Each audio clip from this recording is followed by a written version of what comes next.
Hey guys, good morning. So after months of delays, this weekend, one of the year's most anticipated films is leading the way back to the big screen.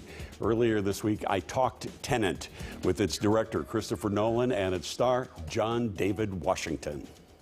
Tenet. It'll open the right doors,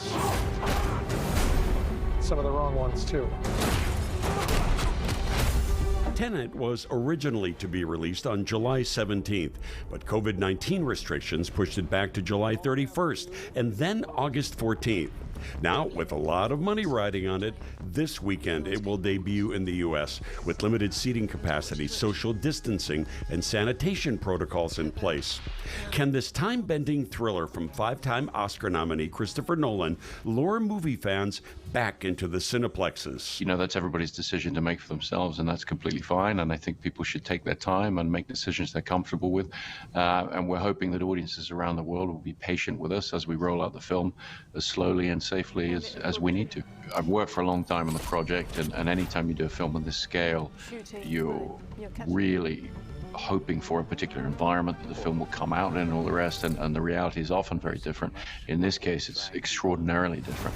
But like everybody else in the world, things have been going on and difficulties have been faced by everybody that really put what we were dealing with into proportion.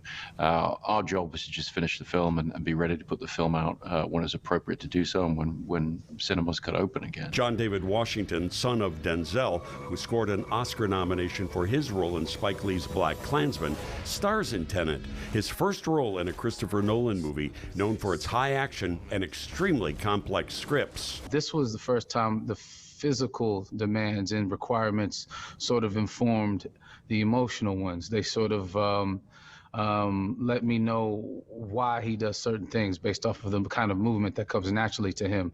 So, and because of the inverted world and where we are in the story, I had to track a lot. I never watched monitors, but on this film, I had to a couple times just for the physicality of it and the inverted world rules. So that was a new experience, which I loved. Part of the story propels you forward. Part of it's presented in reverse.